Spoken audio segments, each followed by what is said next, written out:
प्रिय छात्रों, आज हम चर्चा करेंगे भारत के राष्ट्रपति की शक्तियां एवं कार्य क्या क्या है इस विषय पर। यूं तो राष्ट्रपति की शक्तियां सर्वविदित है, लेकिन कुछ ऐसी शक्तियां हैं जो सामान्य व्यक्ति नहीं पहचानता। कुछ ऐसी कानूनी शक्तियां हैं, कुछ ऐसी विधायी शक्तियां हैं और कुछ ऐसी गुप्त शक्तियां हैं जो राष्ट्रपति को वास्तव में देश का प्रधान बनाती है। मोटे तौर पर हम राष्ट्रपति की कार्यपालिका से संबंधित न्यायपालिका और विधायी शक्तियों की तो चर्चा करते ही करते हैं। इसके अतिरिक्त राष्ट्रपति राष्ट्र का अध्यक्ष होता है, उससे संबंधित उसके क्या दायित्व हैं, क्या कानून है, आपातकालीन स्थितियों में वह क्या कर सकता है, इन सभी बिंदुओं पर हम चर्चा करेंगे। सर्वप्रथम आती है कार्यकारी शक्तियां। भारत के राष्ट्रपति की कार्यकारी शक्तियां शासन से संबंधित शक्तियां हैं जो राष्ट्रपति के द्वारा किए जाते हैं। राष्ट्रपति प्रधानमंत्री की नियुक्ति करता है और उसकी सलाह पर अन्य मंत्रियों की नियुक्ति व अन्य मंत्रालयों का विभाजन या वितरण उनके मध्य करता है।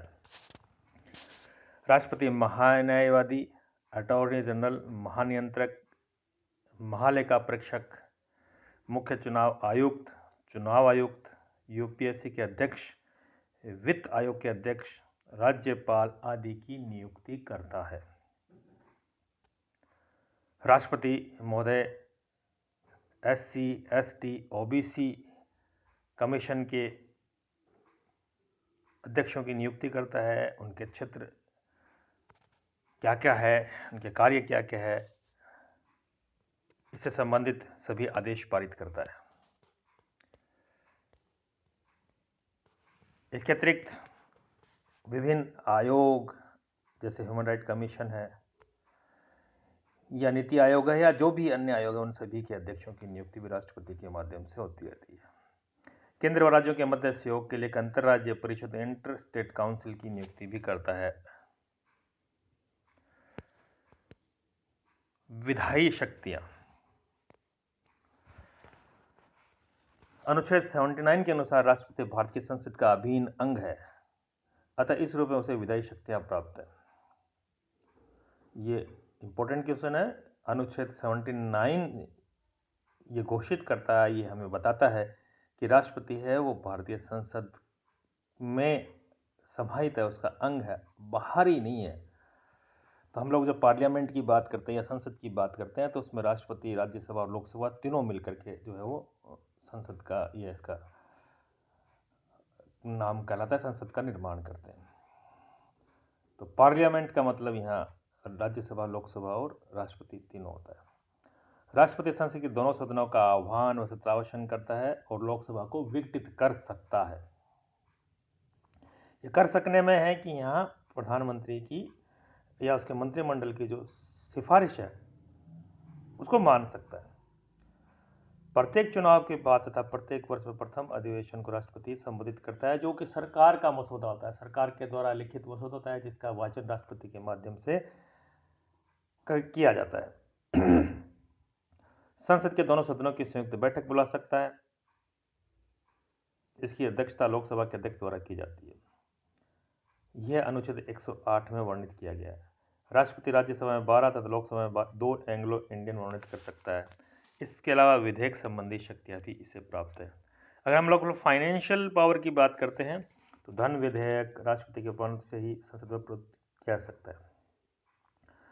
अनुदान या वित्त की कोई भी मांग राष्ट्रपति की सिफारिश के बिना नहीं की जा सकती। यहां धन विधेयक और वित्त विधेयक की चर्चा हम लोग बाद में करेंगे। भारत की संचित निधि से अग्रिम भुगतान की व्यवस्था कर सकता है।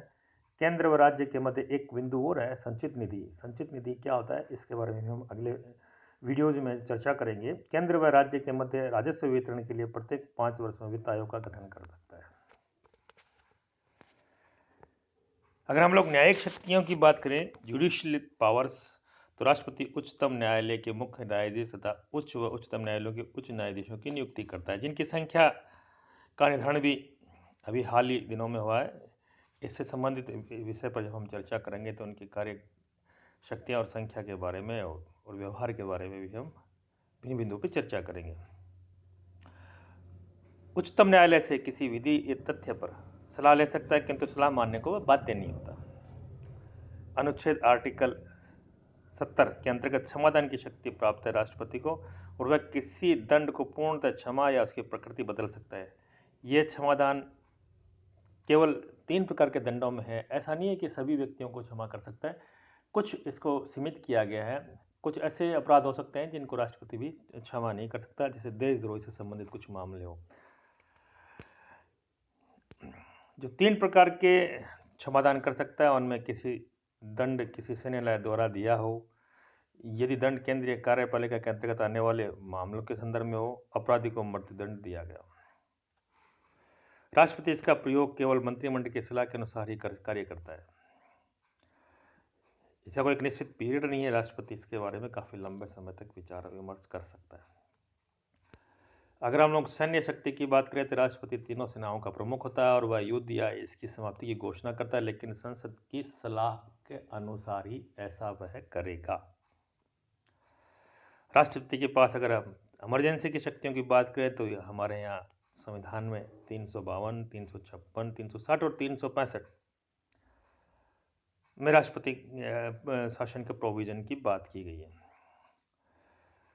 राष्ट्रपति की क्षमा 352, 56 और 60 की चर्चा हम लोग अलग वीडियो में करेंगे। राष्ट्रपति की क्षमादान की शक्ति अनुच्छेद 52 के अंतर्गत राष्ट्रपति को क्षमादान की शक्तियां निम्न प्रकार से प्राप्त है। क्षमादान, उसके द्वारा दोषी को दिया गया दंड पूर्णतः समाप्त हो जाता है तथा वह व्यक्ति सभी अपराधों से मुक्त एक नया जीवन प्रारंभ कर सकता है। परिविलंबन, इसके द्वारा किसी दंड विशेषकर मृत्युदंड को अस्थायी रूप से टालना है। इसका प्रयोग दंड के अनुपालन में विलंब हेतु होता है। राष्ट्रपति सैन्य न्यायालय द्वारा दी गई सजा को क्षमा कर सकता है, किंतु राज्यपाल नहीं। इसके अलावा लघुकरण किया सकता है, किसी दंड को मृत्युदंड को आजीवन कारावास में परिवर्तित कर सकता है। परिहार, इसके अंतर्गत राष्ट्रपति किसी अपराध की सजा की प्रकृति में परिवर्तन किए बिना उसकी सजा की अवधि को कम कर सकता है, जैसे 5 वर्ष के बजाय उसे 2 वर्ष के कारावास में परिवर्तित कर सकता है। विराम, इसके अंतर्गत राष्ट्रपति कुछ विशेष प्रति में अपराधों की सजा को कम कर सकता है, जैसे शारीरिक अपंगता व महिलाओं को गर्भावस्था की अवधि के कारण। हमारे देश में राष्ट्रपति को वीटो शक्तियां भी हैं, अमेरिका के राष्ट्रपति को भी है, लेकिन हमारे और अमेरिका के राष्ट्रपति के वीटो शक्तियों में अंतर होता है। हमारे राष्ट्रपति की वीटो पावर्स है वह कुछ समय के लिए है, कुछ सीमित तथ्यों में है, जबकि अमेरिका के राष्ट्रपति की वीटो पावर ज़्यादा व्यापक और प्रभावी है। फिर भी हमारे राष्ट्रपति को जो वीटो प्राप्त है वो 3 प्रकार के एब्सोल्यूट वीटो। इस वीटो शक्ति के द्वारा राष्ट्रपति संसद द्वारा पारित किसी विधेयक को अपने पास सुरक्षित अर्थात इस पर अनुमति नहीं देता, अतः यह विधेयक समाप्त हो जाता है। यह वीटो 2 प्रकार से लागू होता है। फिर से समझने की कोशिश करें कि अगर कोई संसद द्वारा पारित विधेयक राष्ट्रपति के पास आता है और राष्ट्रपति से लौटाता ही नहीं है, उस पर विचार विमर्श के लिए अपने पास लंबे समय तक रख सकता है, तो यह वीटो उस वक्त काम करता है। संसद उसको बाध्य नहीं कर सकती कि राष्ट्रपति से पुनर्विचार के लिए लौटाए। अगर वह पुनर्विचार के लिए लौटाता है तो और संसद पुनः उस बिल को हूबहू विचार विमर्श करके पारित कर देती है, तो राष्ट्रपति का वीटो उस समय काम नहीं करता, दोबारा से वह उसे लटका नहीं सकता। केवल पहली बार जब आए उसके पास अपने पास रख ले, लंबे समय तक रख ले, जैसे ज्ञानी जेल सिंह ने अपने कार्यकाल में डाक विधेयक अपने पास रख लिया था और अपने साथ ही लेके चले गए, अर्थात उनकी पद समाप्ति के साथ ही वह विधेयक भी अपने आप समाप्त हो गया और सरकार नया बिल उस विषय पर नहीं ला सकती है। गैर सरकारी सदस्यों के विधेयक के संबंध में यह विधेयक जो किसी व्यक्ति द्वारा पेश किया गया हो, सरकारी विधेयक के संबंध में जो मंत्रिमंडल त्याग पत्र दे दे। सस्पेंशन वीटो, जब राष्ट्रपति किसी विधेयक को संसद के पास पुनर्विचार हेतु वापस भेजता है तो निलंबनकारी वीटो का प्रयोग करता है, लेकिन जब संसद पुनः इसे बिना किसी संशोधन के राष्ट्रपति के पास भेजती तो ऐसे सहमति देने के लिए बाध्य है। पॉकेट वीटो, जब राष्ट्रपति किसी विधेयक पर ना तो सहमति देता है, ना ही अस्वीकृत करता है, ना ही पुनर्विचार हेतु वापस भेजता है, परंतु अनिश्चित काल के लिए विधेयक लंबित कर देता है। इस पॉकेट वीटो का प्रयोग ज्ञानी जैल सिंह ने किया था। अनुच्छेद 123 राष्ट्रपति की अध्यादेश जारी करने की शक्ति बताता है। Power of issuing president's ordinance. अनुच्छेद 123 के अंतर्गत जब संसद का अधिवेशन ना चल रहा हो तो इस अवधि में राष्ट्रपति को अध्यादेश जारी करने की शक्ति प्रदान है या प्राप्त है। ये अध्यादेश उतना ही महत्वपूर्ण व शक्तिशाली होता है जितना कि संसद द्वारा पारित किया गया विधेयक। इसके अतिरिक्त निम्नलिखित प्रोविजंस है। यह अध्यादेश संसद का अगले सत्र प्रारंभ होने के केवल 6 माह तक ही मान्य होता है। यदि संसद चाहे तो इस अवधि के पूर्व भी अध्यादेशों को समाप्त कर सकती है। राष्ट्रपति केवल उन्हीं मामलों में अध्यादेश जारी कर सकता है जिनके बारे में संसद विधि बना सकती, कानून बना सकती है।